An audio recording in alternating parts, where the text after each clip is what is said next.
So can I now, I think is apt for a panel on terror, trauma and survival to start that session. The panel is chaired by Helen Nicholls of National Secular Society. Can we welcome Helen and the panel members? Thank you.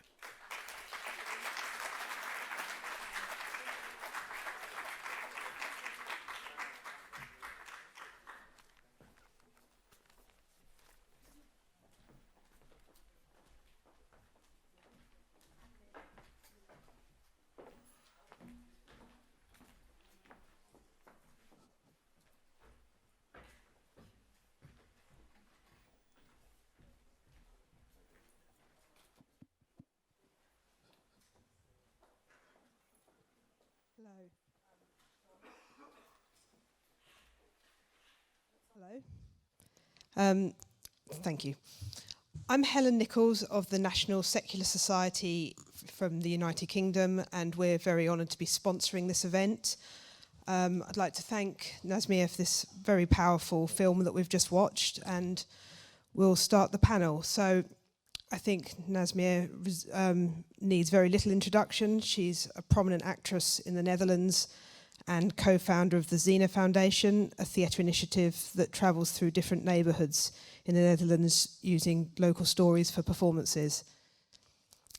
And the rest of the panel, we have Mimzy Vidz, who is an ex-Muslim YouTuber who discusses issues that Muslims and non-Muslims face. She's part of the movement to normalise ex-Muslims, to put an end to blasphemy and apostate scrutiny in Muslim communities, and to raise awareness of these problems. She's also in the Council of Ex-Muslims film Women Leaving Islam, which I have seen and would recommend. And then we have Savin Bapir-Tardy, who is a chartered counselling psychologist. She conducted her doctoral research into how traumatic events are experienced. For 8 years, she worked as a counselling psychologist at the Iranian and Kurdish women's rights organisation, providing psychological therapy to women who have experienced honour-based violence, forced marriage, domestic violence, and female genital mutilation. Then we have Victoria Gugenheim, who is an award-winning body artist, producer, human rights activist, and photographer and public speaker.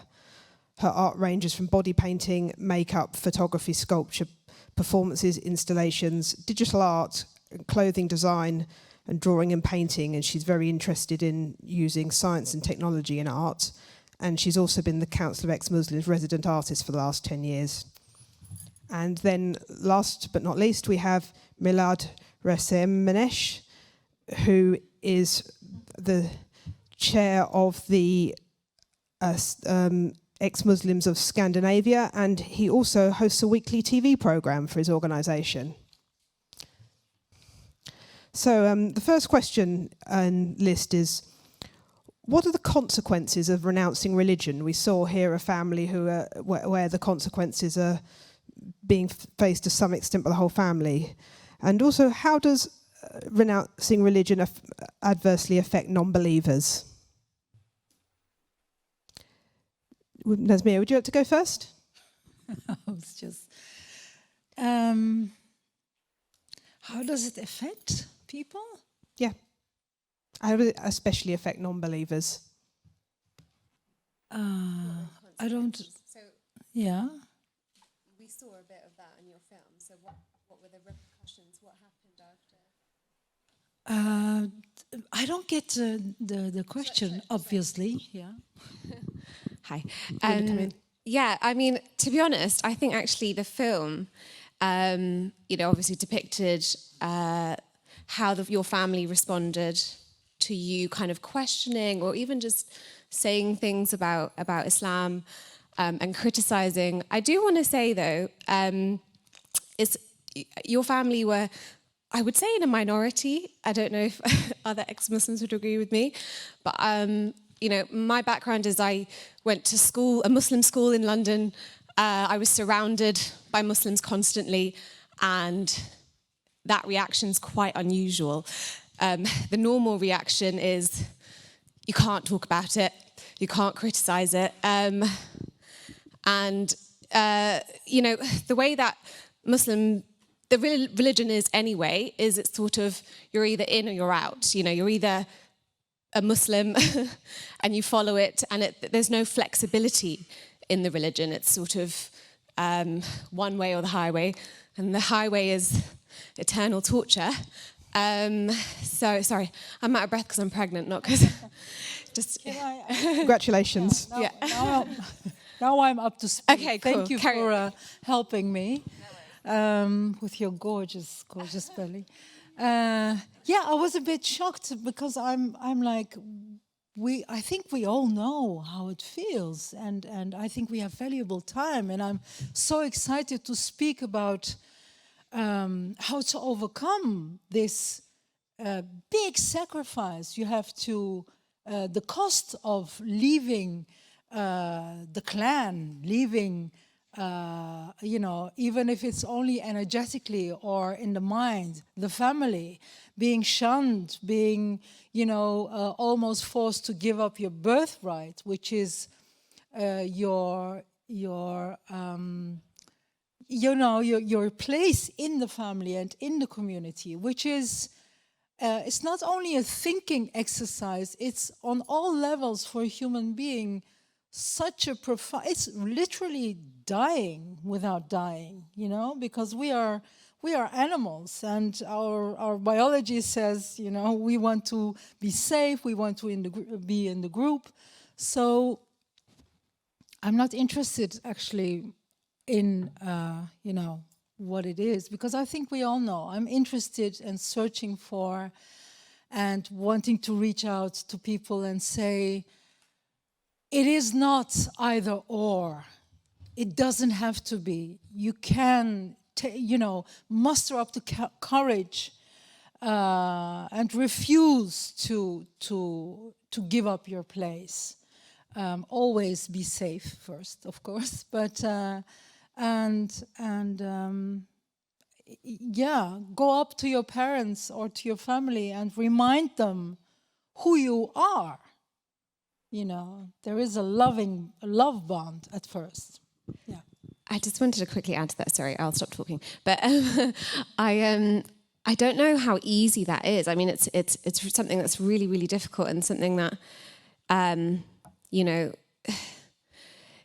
going up to your parents and saying, this is kind of what I want to be, for some reason in these Muslim communities, and as I said, I kind of grew up around, it doesn't matter what culture they came from, the Islamic communities are very, very similar in their mindset, that it's, you know, a conditional love that you have with your family. There's an expectation of you, you know, it's sort of, you're my child, but you don't have your own identity, you don't have a choice in the matter. Yeah, I think you'll agree. So, you know, and so even just saying it takes such bravery, and it's really not something that's quite easy. And for some people, yes, maybe it can be a discussion and it can be sort of an argument, and then it sort of can be resolved. I would say that's definitely a minority. Majority of the time, you can't be part of this family. I mean, you know, I was cut off from so many members of my family immediately as soon as I said, actually, I think I'm an atheist. That was it. You know, there's no, well, there was a little bit of bargaining, like, are you sure you don't want to go to hell? That sort of thing. But then it's, we can't be family. As you said, you know, you don't have a right at your birthplace. You don't have that anymore, though. And I think it's not always easy to fight for that, and obviously in so many countries that you know, Muslim countries around the world, there is a death penalty, and so much more. But anyway, I'll pass it on to someone else now. Okay, I think Milad wanted to say something. Yeah, I think to answer the question, it's really important where you live in. If you live in a secular society, then basically you have to prove yourself among your family, friends, and the people around. But if you live in a country like Iran, which the official law is the Sharia law, and you cannot basically renounce religion. You cannot survive if you do so. So if you, like, as a child, as a teenager, would like to have a secular life, your parents get worrying. I mean, you have to answer this question: how are you going to survive in this society? How can you cope with the government? I do remember, for example, like, I was, 13, 14, and I was just like discovering like this big range of metal music in Iran. And I was living in Mashhad, which was like a very religious place. My mom was kind of worried about me because, like, the week before that, there was like a propaganda documentary by the government saying like all these people listening to rock or metal, they believe in Satan, they're gonna like, they're really bad people to kill each other. And my mom was worried, like, if you really listen to this stuff, if you're gonna have piercing, if you're gonna wear like black t-shirt and stuff, how can you survive in that society? So think about yourself, think about your future, think about the consequences you may face by the regime. So for me, inside the country, and I think it's true with many other teenagers living in Islam-stricken countries, how can you survive the government? Not necessarily family and friends. How can you live in that society? Would you like to stay and fight for it, get arrested, getting flogged, be in prison, tortured, or you want to leave the country? That's the main question, rather than how you like deal with your family and friends, I think. In Iran.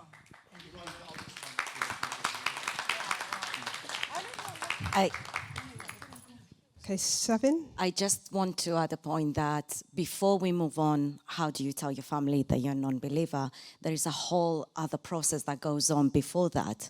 What Mimzy was saying about this conditional love and conditional acceptance is not just about not feeling loved. It takes something very important away from the individual, and that is the sense of autonomy and a way to think critically for yourself. I run the support groups, and a common pattern that we see is there is a whole process where the individual starts thinking, is it really true what the Quran says? And they start questioning, but they cannot discuss this with the family. Often these conversations are shut down. And this is what makes religion so appealing. It's very rigid. There is a right and there is a wrong, and we all have a common understanding of what that is. And often in those communities, and there is no conversation, there is no critical thinking, obviously not in any way any criticism of the Quran. So they cannot engage with that conversation within the family, and often they look for information outside. And a critical age when individual makes the decision and has the strength to come out is usually when they are at university, where they think critical thinking is actually okay and it's encouraged. And Victoria, do you have anything to say? So, yeah, there's a bunch of things I want to say, and I also want to expand upon the theme of terror, trauma and survival. So, obviously, I've been working with the Council of Ex-Muslims of Britain for the last decade. And first of all, I want to say thank you to Richard Dawkins, because you're the reason I'm an activist. So from your work, I found out about Mariam, and then I found out about the plight of ex-Muslims, and I thought that it was so unconscionable, I had to do something, and that's the whole reason I'm here, so thank you. So from my perspective, I've seen what shunning does to people, how there's so much trauma when you have to, you leave something that's, your entire foundation that's been shaken.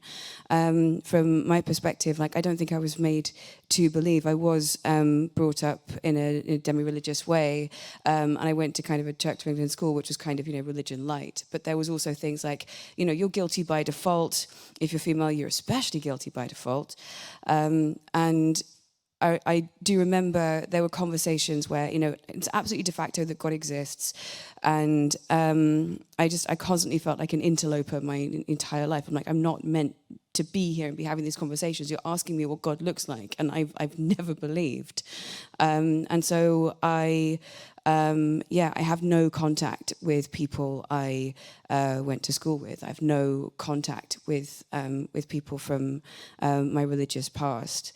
Because I just didn't believe. And in terms of processing that trauma, I think art is incredibly important. And I've noticed that, especially with terrorist groups, there's always the stifling of art, like in the case of Charlie Hebdo. And when you stifle art, you stifle the human spirit. And that's one of the biggest things they want to do. They want to crush your human spirit. And it's very important if you're going through trauma, if you're experimenting, if you're exploring. I think one of the best things you can do alongside critical thinking is your own interpersonal and artistic exploration, because that will give you such a massive sense of autonomy alongside the questioning that you're doing. And it can really help with the therapeutic process. And in terms of leaving orthodoxies, I do have to expand on Jimmy's point yesterday. So basically, I would argue that there's kind of a new orthodoxy happening, which is gender ideology, and I've had kind of first-hand experience of that, where I would say I have left a church because I have had gender dysphoria since I was around 4 years old. And recently I was trans by someone. They thought that I was meant to be a guy, that I was meant to be on testosterone. And when I lost that identity, so I was living as a guy for a year, and when I lost that identity and I was questioning things and I was questioning processes within gender ideology, I lost probably most of my so-called LGBT friends. And this is when I was questioning things like, why are there dead rats being nailed to the door of Vancouver Rape Relief? Why are there women being hung in like effigies of women being hung, and people are saying kill TERFs? And the one thing that upset me the most was I saw a report of a mural, a piece of art, a mural for stillborn children, which their mothers were mourning, that had been defaced because the organisation was quote unquote a bit turfy. And that absolutely, I cried for about 2 hours afterwards. So I think in terms of, terror, trauma and survival, wherever orthodoxy is, you absolutely have to challenge it, wherever it is safe, whether it's acceptable. And even if it's not quite, if you can be brave, you have to come out, you have to speak out. And also use art as your process, use art as a way of, maneuvering your survival, making sure you're having a dialogue with yourself, make sure you're thinking critically, make sure you're thinking rationally, and ally yourself with people who do actually understand your struggle, regardless if it's an unpopular one, because it's not about being popular, it's about being on the right side of history. It's about being, empirically right in the most, the purest, most moral way, with no grandstanding, no orthodoxy. It's about what is, what's decent and what's humane. Thank you.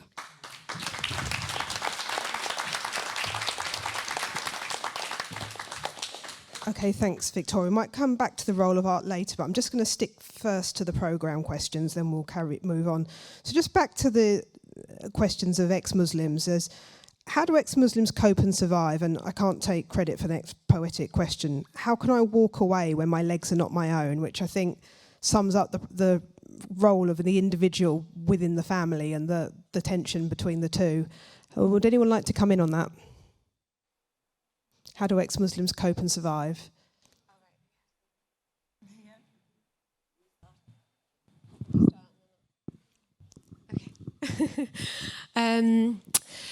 How do they cope? It's a process, I'd say. It's something that you have to. It's a very deep wound. I think I've worked with a lot of ex-Muslims after being abandoned by their family. Some of them want to be killed by their family, and they're sort of hiding out.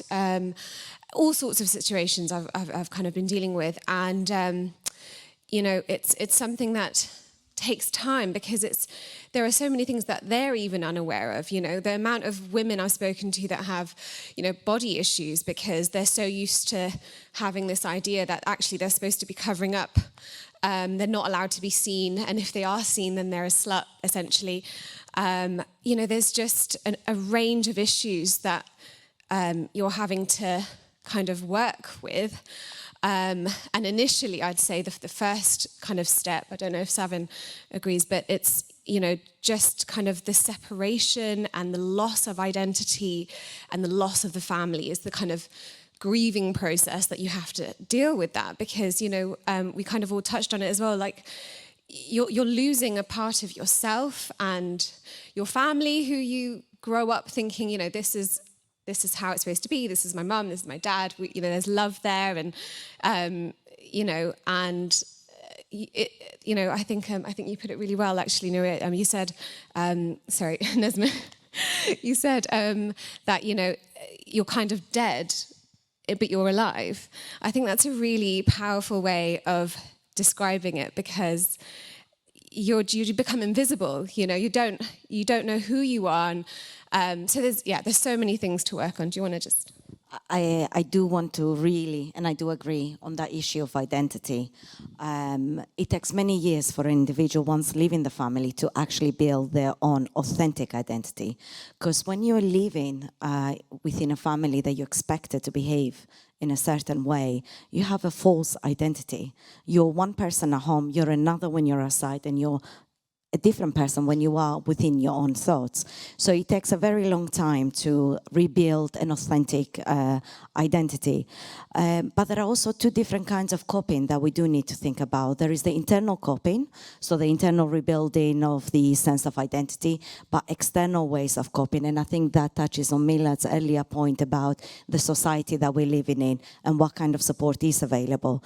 Some ex-Muslims that I worked with found it very difficult in seeking mental health support within the mainstream mental health services, because there is a lack of understanding of the issues that they faced, and sometimes they feel that they have to educate the therapist on what it is that they have gone through, and other times therapists feel ambivalent about asking certain questions because they feel that they might offend the individual. One thing that we have great acceptance of in the UK is diversity. We accept that, but we don't accept diversity of thinking and diversity of thoughts. And that really echoes within our professionals as well. We don't give sufficient training to mental health professionals in how to deal with issues that are outside the mainstream issues that we might see as mental health. Because the pain the individual faces when being shunned from the community and from their family is not in their mind. The fears are real. The dangers are real. Yeah, thank you. For me, for instance, to go back on that, is it has been literally not only bit by bit filling myself again with myself, but also conquering terrain, that when you walk in the streets of the city I was studying, and then you see Turkish men who don't even know you stare at you like, who are you, whose daughter are you, you know, who do you belong to be able to internally, you know, stand right up and be like, I am my own woman. And that even was such a big battle. But I think also what is the most important,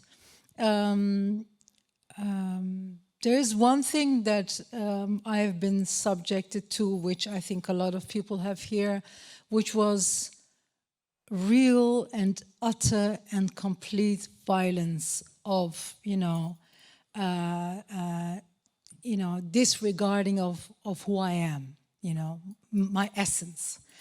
And I have really, really experienced that as such a deep violation. So much so that with my kids later on had to tell me, Mom, you can be more, here for us, because we don't find that violent or something. We like you, to be with us and mingle with us and say some things about us.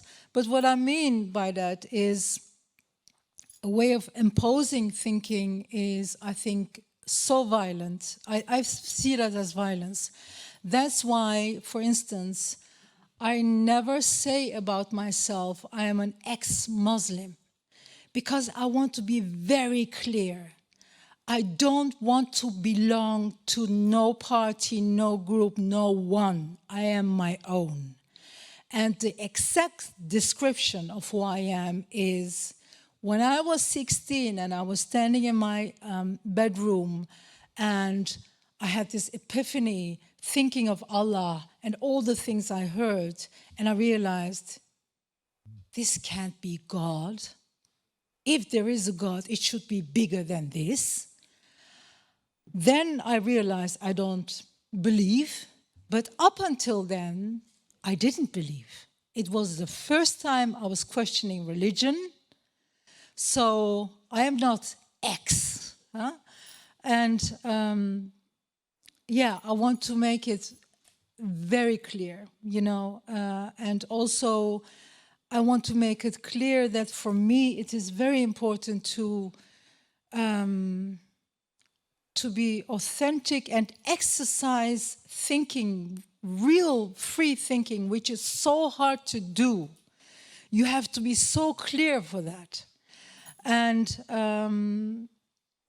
not, you know, not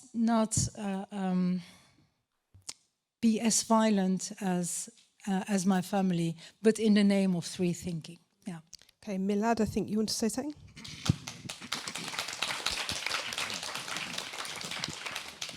Well, I think it's, again, really depends on how normal it is in a society that you live in to have a secular family member, to have a like ex-Muslim or homosexual in your family. The thing is, like, I just like talking to, when I was like an institute, I'm just talking to my classmates, mostly females coming from Middle East, Saudi Arabia, Dubai, these sort of countries. They're saying like, it's really tough for you as a girl.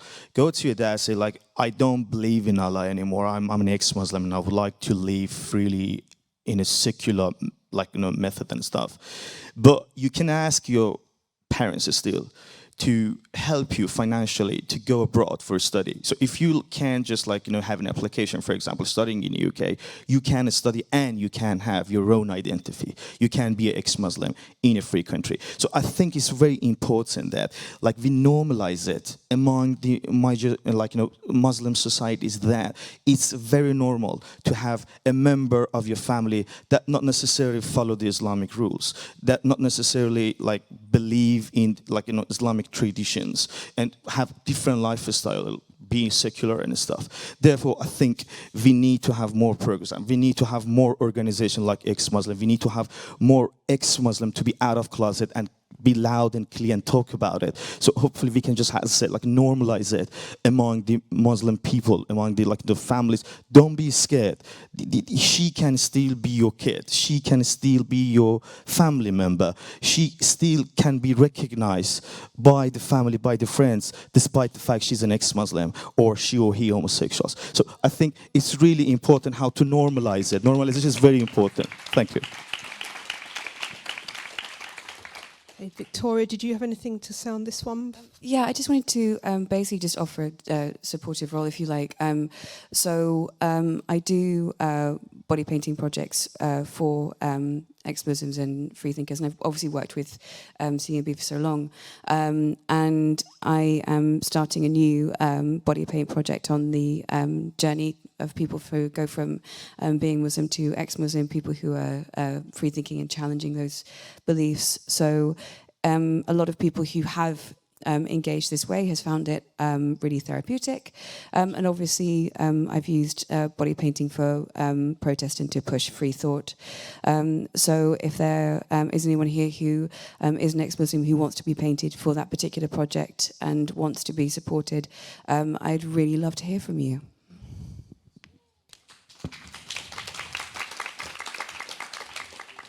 Okay, the next question is about how ex-Muslims pave their path back to the family, if and when that's possible.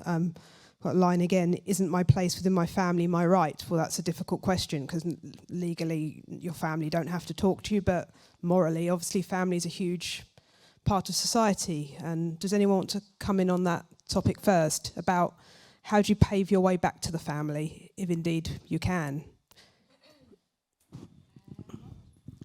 Yeah, that's a tough one. I think actually what you were saying, I think just normalizing it and thinking of the bigger pictures is helpful in this situation, because it's not always going to be a situation where you can, unfortunately, go back, and for a lot of people it won't ever be the same again. But I think, you know, if you can do it safely, I think it's important to, you know, even if you have to move away and live away, which I know a lot of people have done, I think it's still important to keep doing, and eventually, hopefully, you know, things will start to become normalized. And I know, as I said, I know a lot of Muslim communities are very much on sort of how they're viewed as well. It's very much about how other communities, how people in their community are viewing them, right? It's all about perception as well. I think someone said something like, oh, this person's thinking about your father and they know your family, and it's very much kind of interconnected in that way. But if there's so many families that have children that are ex-Muslims, the hope is that it happens so often that, I mean, I don't know if I'm being super hopeful, but this is the hope, right? That it happens so often that, it does become just part of our society too, as it did for Christians. Just a moment. I think honor and shame plays such a key role that prevents this reunion within the family. And it's really unfortunate because honor and shame are both emotions, and we know human emotions are irrational, and yet we allow them to take over. It does happen where a member can start communicating with the family again, but as Mimzy said, it's not the same again. And it could be one or two members of the family, but it doesn't mean that the whole community and every single member of the family then accepts them back. Unfortunately, that path in rebuilding a relationship with a family is a very complex one, and is unique and different for each individual. So there is not a kind of a generic answer whether that does happen or what is the way that it happened. Yeah, I must say I am so aware of the uniqueness of my mother's being, and I also understand that I'm very lucky to be born in a Turkish family, because when I look at Pakistani families or Moroccan families in Holland, they are much more conservative and just downright dangerous, So safety first, always. But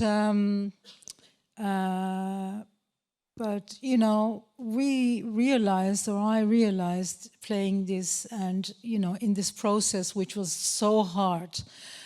Also because, at the same time you're processing trauma, even though it has happened 30 years ago, and you're playing, you're performing, and my sister was with me, with us every night, and my brother-in-law was our tour manager, so it was hell for me. And but I realized that there is a method to what we did. It's a 5-step method. And, in 1.5 weeks, I'll be in Azerbaijan, and I'm going to teach the method. And it's applicable, and it's wonderful because you can do it with your partner. It's actually an exercise in thinking free, being in the moment, and witnessing each other. Just bearing witness of the other person.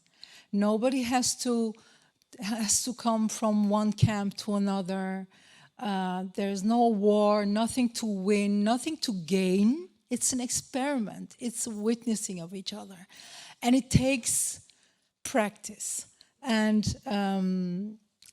you can do it with your spouse, with your kid, with your parents, with your neighbor, with your opponent, So, if you want to, I have like a manual I could teach you, or I could send it to you.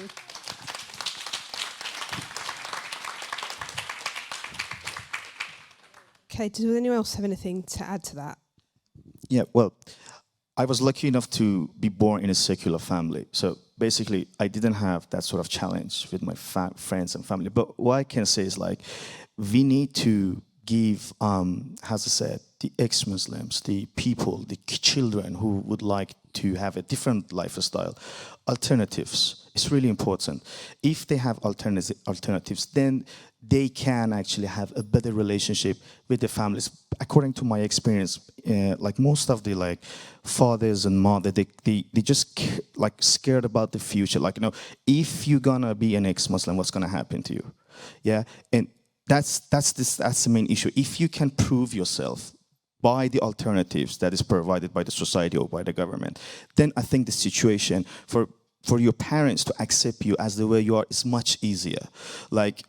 in like Europe, I think, like, these, like, Muslim family who immigrated to the Europe, they can accept the ex-Muslim children, homosexual children, much easier rather than the one living still inside the country, like Iran, Saudi Arabia stuff. So I think like making alternatives and like, removing the taboos still playing a very key role in that matter. Thank you. Oh yeah, please do. I just wanted to quickly add something. Oh. No? Oh, okay. Just really quickly, because I realised we kind of spoke about, sorry, I'll be really quick. We're not short time yet, don't worry. Okay. We spoke about obviously not being accepted back. So just really quickly, if you're in a situation, I just kind of thought of my own situation, which is a bit weird, and I think it's also quite common. My mother, for example, her sort of loophole to sort of accept me is that she thinks I'm possessed. And so it's sort of a sorry, sad situation rather than a sort of angry situation. But what I would say is, take a step back from the situation. If your family are people that find loopholes or are a little bit more understanding, or will kind of accept it, I would say take a step back initially, and then you kind of just say, look, this, I'm still me at the end of the day. I think even for my husband, who's Vidz is also an ex-Muslim, for him it was very much kind of saying like, I'm still me, and his family were a little bit more understanding in that sort of situation. So it can take time. So if unless you have a family that completely want to cut you off, then that's obviously another scenario. But I would say give it some time, and also in small doses. So with me, I can only take my mum in small doses. So the relationship will change. And I think accepting that it's going to change is a really big thing. Because I've spoken to a lot of ex-Muslims who are like, but I just want my mum to love me again the way that she did. And that's the hardest part. You kind of have to say, this is a new relationship I have now with my family. I just wanted to add that. Okay, and does anyone else want to come in? Just want to add one point about reuniting or rebuilding the bridges with a family. Some people may disagree on this point with me, but it's extremely different for females and for males. Once a woman, because woman is seen as a currency, and the value of that currency is dependent on her virginity. So once she leaves, there is a fear that she might have lost that virginity. And a woman that has lost virginity prior to marriage, then she's worth nothing. And I'm very pleased in the UK that very recently we stopped hymenoplasticity. I don't know if I'm pronouncing it right, but what is it? Virginity repair. And it was shocking that it was carried out in the UK. And the argument is that, well, if a woman has lost her virginity, then if we perform this, then she will be safe. But in reality, what we are doing, we're just reinforcing the beliefs that a woman's value is dependent upon her virginity.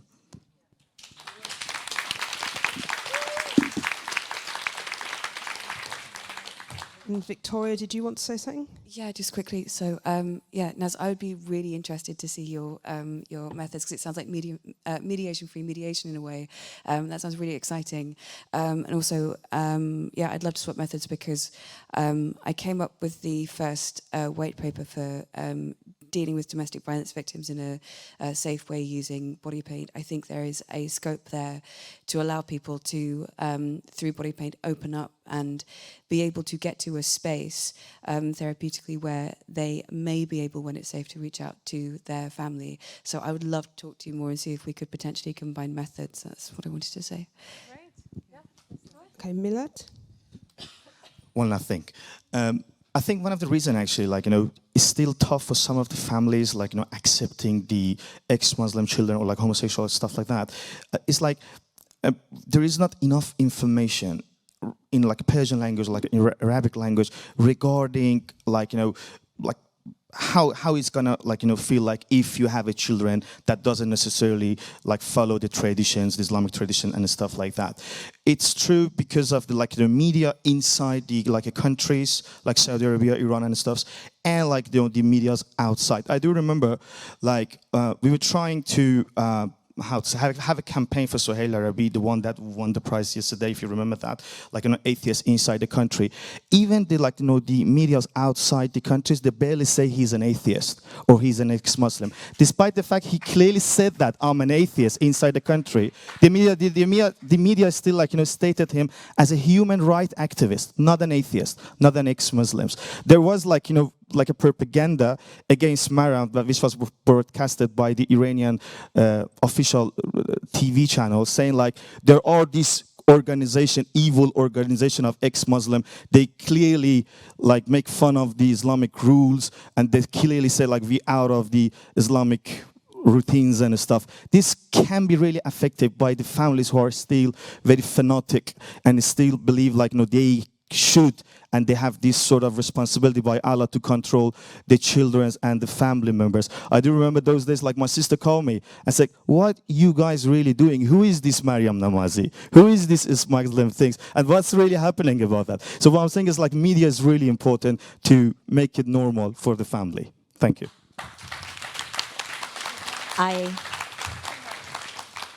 Okay. So I slightly disagree on something in terms of education, because there is enough out there, but you cannot force somebody to learn. And there is a clear in Muslim communities, a clear non-acceptance of anything but being heterosexual. Okay, I think some people in the audience are quite keen to ask questions, so let's...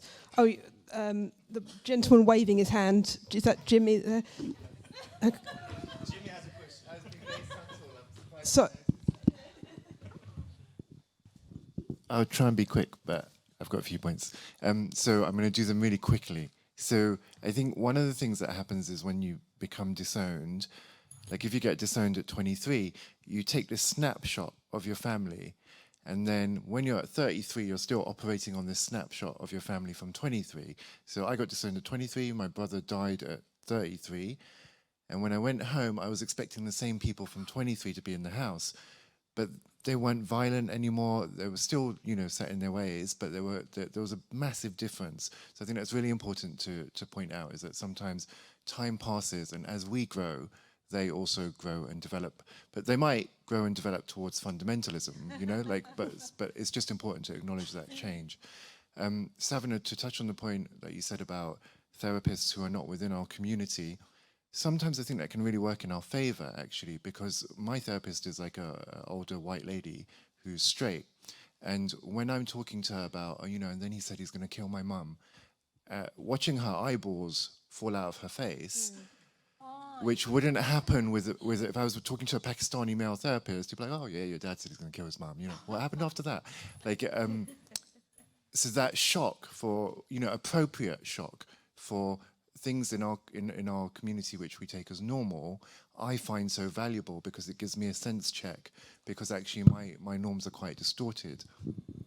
The abortion scene, I just want to say again, it made me cry. It was just phenomenal. But again, to the uniqueness of your family is when your brother stood up, my body just tensed, because I thought things were going to get violent, because I know that in my family there would have been punches thrown or slaps, or something would have happened to my sister if she had declared it to the family in that way.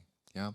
And I had one last point, which Savin, I'm hoping you can talk about, is when I got disowned at 23, I started working 18-hour days. Yeah. And now, 20 years later, and being a psychotherapist, I can see that was just another form of aholicism to cope with the trauma that I was going through.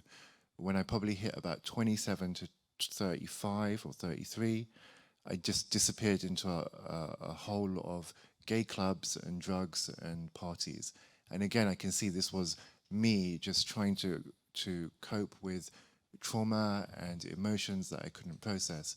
So I'm just wondering if you can talk a bit about how, maybe ex-Muslims can see the signs of this, yeah, and also how they can cope with it in less maladaptive ways. Okay. If I just answer the first point about seeing therapists with that, from outside the community, I totally agree with you. Sometimes it can be rather helpful. When it becomes unhelpful is when they use techniques such as write a letter to your family, or certain things that will endanger the individual. It cannot be done. And other things such as mediation, we don't mediate, especially if there has been any threats to the individual, and often there are. And when there is honor and shame, believe me, the community never forgets. Even if it's not the family directly, it can be from a member from the community who might find offense in that behavior. In terms of coping, I don't think I have enough time to go through all the list, but there are maladaptive coping, and sometimes we need to go through that. It's part of the process. There are a number of people that may cope by increasing the amount of hours they're working, drugs, alcohol.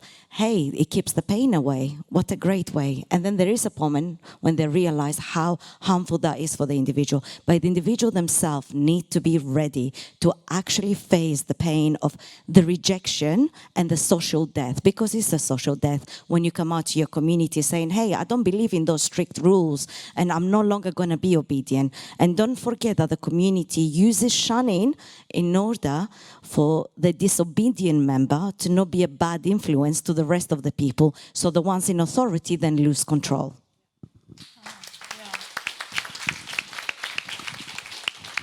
Yeah, I said about that. You're like a cancerous cell. You don't provide for the organism, so you must be destroyed. You know, you're deviant. Okay, we'll take another question. You, please.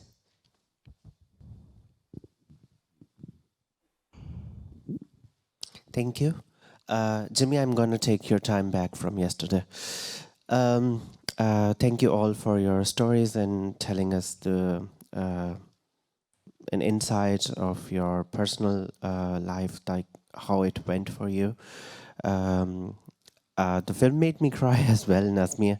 It's I don't know how to even have words for it, to explain it, what went through the body and all of that. Thank you for doing that. That was amazing. That was really lovely, and respect for your mother. I know she has really big heart. My mother You don't is... see my father because he died when I was 21, by the way. Sorry. I see similarities in my mother as well. She is always like, oh, God will take the decisions. She's not going to say it, although she... Naya. Victoria, sorry for what you went through. I'm here for you. If you want to talk about anything, we can talk later. I know this is hitting us all, and it's hitting me as well lately. But I have a very quick question and a very small comment. Question is to Savin. How did you got it removed, or how should I say it, the hymenoplasty, like reconstructing the hymen, because that's still being practiced in Germany to save the women, of course. And second, the small comment is that talk to your family. They are still there. Talk to them from a distance, like Mimzy said, okay, fine, they want to be sorry about you, good, but still keep the loop, still keep it. Sometime, somewhere, they will find it, okay, that's a part of me, I gave birth to this thing, whatever they call you, and it's still mine. So they might retract and they might come back to you. They do sometimes. In the beginning, they are very violent. I know that from my own experience as well. Thank you. Okay, does anyone on the panel want to respond to that?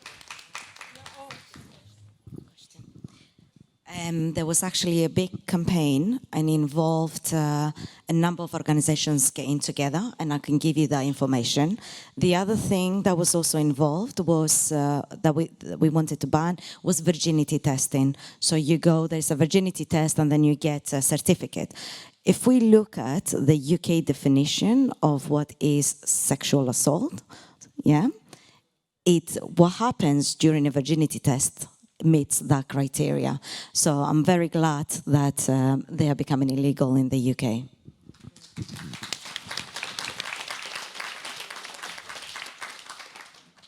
Okay, does anyone else on the panel want to respond to the last point, or should we move on? Okay, I think the gentleman in the front row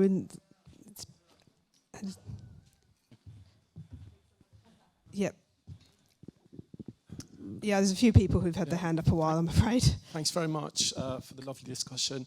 I had a quick question, mostly from Savin, maybe. I get loads of messages from people that they, from audience, that they talk about this experience of not knowing how to respond to their family's reactions, because they're going through this process of losing their faith, but they're afraid of being disowned and this blah, blah, blah, this process of excommunication. So they keep asking me that you talk about the truth, to be honest, as an atheist, but how are you going to, teach us how to go through this? And I keep thinking about this meme machine that Susan Hawking brought up, and Professor Dawkins mentioned it in his book, that you can't really deal with its organism. It's like something like a virus, that it has its own, it nests in your consciousness, and you can't go, so something with the family that they can't really do anything about. So I keep telling them not to tell them the truth at first, and tell them probably gradually, because sometimes they can be chucked out of the house. They just, yes. Do you think that's a good strategy? Or because it's still not very honest, but at the same time, if they be honest, then they will be disowned. Yeah. No, the number one thing I always tell people, because sometimes people do come to the support group and they're still living with the family, and they will use the chat box because they are even afraid to speak. They will have the headphones, but the point is, it's not about being truthful or not. It's about safety. Safety is always number one. And I would say take it gradually, because if you do bring that shock, it shocks their system. And then immediately that individual will be shunned, or they will be made feel guilty because of your beliefs. Now look how you're making us feel. You're going against what we believe in. Sorry, Mimzy. Yeah, can I just add to that? I advise people to start a conversation. So you're not saying like, hey, I don't believe in this like bullshit, but you're saying like, what do you think about this? Like, open. I mean, that's what I did with a lot of family members. Like, oh, this is a weird verse about hitting women. What do you think about that? And then it's just kind of starting a discussion. But then you're also assessing their response. So if you get like a, don't diss this, I will kill you, then okay, I know how to deal with this situation. I was going to say something else, though, my mind's gone. But definitely gradual. Oh, the other thing I was going to say was, I forgot to mention, prepare like a backup plan if you are going to say something. So make sure you have an income and a job. Be prepared if you are going to your family and the possibility is they will kick you out. Make sure you have somewhere to go. That's what I wanted to say. One final thing, we cannot be too prescriptive about this. Having a support group is very important because people can share their experiences, and everyone in those support groups are at different stages. Mimzy, you run, they're all at different stages. So, and what a better advice than from somebody who has gone through that process themselves. Okay, the gentleman just there who's had his hand up for a while, and can we try? Yes, that's right. And can we try to keep questions fairly brief, since there's quite a few people wanting to speak? Hello, everybody. This is Saman, originally from Iran. I'm 15 years now, and since when I was just 19 or 20, when my father realized that I became an atheist, like Samir in Lebanon, or too many ex-Muslim, he put me out. fortunately, I had somewhere to go. But when I met him 3 years ago in Istanbul, because I cannot return back in Iran, I met him after 8 years, and I was just 47 years old. He told me that, yeah, that was not good, and now I accept you after something about 30 years. My question is about to you, Mimzy Vidz, please. For me, in one side, it was good to be an atheist. I was proud. I am proud of that. It's my idea. I live with. But other side, I didn't want to put pressure to my family, especially my dad. I want to ask you, because you told about the deal with that, you know. I don't have a shame, but I have some responsibility. I had it until the time that my dad said, okay, now it's okay, I agree. But for 27 years, I had a responsibility on my shoulder that, Saman, you don't do the good thing for your father. What can I do, or what is your advice for the people like that? Thank you. So, just so I understand, it's more so about upsetting your family member that you're worried. So it's sort of a situation where, and I totally understand this as well, because, you know, you're brought up with an expectation, and then you don't want to disappoint people, especially if you love them. It's a tricky one. I mean, I would say, you know, it's really a personal question. I think if you're in a situation where you need to get away and live your life, and you're sort of, you know, at home and stuck at home, and you know, it depends on your circumstance a little bit more, I'd say. If you were living your own sort of life and you felt like, you know, I actually was speaking to someone who said, if I told my parents, I'm pretty sure they'll just have a heart attack, and like, you know, like they're actually really ill and on the verge. And in that circumstance, you're like, well, you're living your own life. You're in a different country. You don't need to give your dad a heart attack, sort of thing. But I mean, it's a really personal thing. I think it really depends on if you're able to have autonomy and freedom and live your life. Because if you weren't, then I would say, you know, you shouldn't really be bound to his ideal of you. And I would be kind of like, you need to live your own life. And it's unfortunate because, you know, it's almost embedded in you, I think, that you want to be this, you know, ideal for what your father expected of you. But you don't have to be, you know, you are your own person. And also there should be a sort of, you should be proud of who you are. And maybe there's a part of him that will understand that and you're not aware of it. So it's, yeah, it's a tricky, I don't know if I answered that, but it's a tricky one. I just want to add a couple of points. That responsibility comes from guilt. So you feel guilty. And then our instinct is to get rid of the uncomfortable emotion of guilt by behaving in the expected way. So to be the good son and behave in how you're expected to behave. Yeah, I see it, but I had it for 26 years. But once he said, okay, it's okay for me, everything is removed, and now because you got the reassurance that it's okay, so no longer feeling guilty. That's the point I wanted to make, that it is very important to, it can be imposed upon us, the kind of children, daughters, sons we are supposed to be. So it is our part to redefine those roles and to redefine them for us. And to give it back, you know, to say, this is the version of the daughter you're getting, because this, I think, is being a daughter. And at the same time, with my mother, what I did is, when she was in complete panic and I'm going to lose you in the afterlife and you're going to burn in hell forever, blah, blah, blah, I realized it was about love and understanding, connection. So when I told her, you know, you love people, you want to be a good person, you want to do this and that, I want to do the same. That's my only goal. So that's when we got back together again. And there was a real understanding. Yeah. Okay, we're coming close to the end now, so I'm going to take one more question, and I'm going to be quite brief, and I'm afraid we have to wrap up. Could I ask the lady in the red top there? Hi, thank you very much. It's really a nice discussion. Thank you for all of us. Now, Nazmiye, thank you for this little movie, and your mother is so innocent, beautiful, lovely. And I want to ask whether your brother, because we have seen in the movie that he was quite furious, whether he accepted you in the way you are, because I had the same problem with my brother. He all of a sudden came into contact with me recently, and last year my father died and he did not inform me about that. Sometimes he's okay with me and sometimes he's really furious.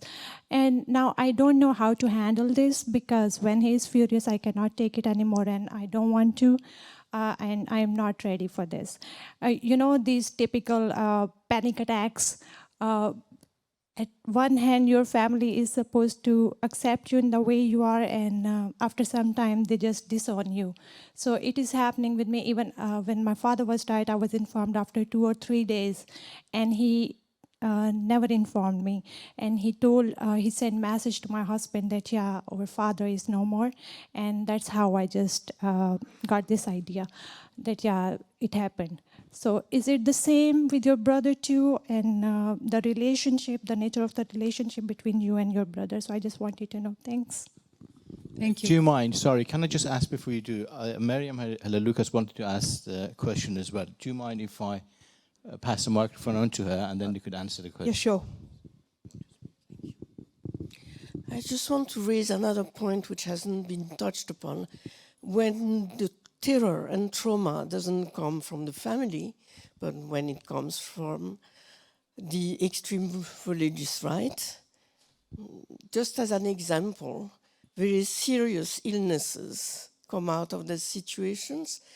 For instance, in my peer group of women who were atheists and anti-fundamentalists, after 10 years of terror in Algeria, in the 90s, absolutely everybody in my group was affected either by cancer or high blood pressure or heart problems.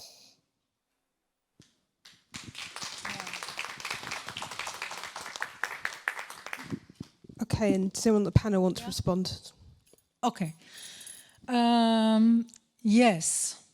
I hope no cancer, but when I was 19 and I was forced to marry, I had like almost like a psychosis, something. It was or a Kundalini awakening. I don't know. and it was an awakening, but it was also like a almost death experience. And later on, I realized I'm fortunate because I'm apparently psychologically also very strong, but I realized later on that I hear so many youngsters, you know, they bring them to the imam and they say, imam, and they say, yeah, he's possessed or he's, you know, something is wrong. And so there's a lot of psychological things going on, definitely, and maybe you can go on with that. About the brother, first of all, I'm 14 years senior to my brother. So he fucking, you know, he has nothing on me. Yeah. And, you know, he grew up so spoiled, so free, and I paved the way for all of them, so that's that. And I must say, I have really the sweetest family and the sweetest brother. He was pissed there because, you know, literally he heard for the first time and he was scared and blah, blah, which I'm so happy that he just blurted it out because it brought me to this understanding that I didn't have yet, that even there I was not feeling what I didn't feel for 30 years, you know. So I'm never shunning a way of confrontation because it shows you. For your situation, I really feel for you. It's such a hard way to navigate. But I must say one thing. You yourself are so sweet. And I really believe that the outside, it is really so within, so without. And this is going to sound weird maybe, but I don't care. This is what I believe because it's my experience. If you work with yourself on worth, on allowing yourself to be, on love, on respect, I'm not saying it will change him, but it will change you and your stance towards him.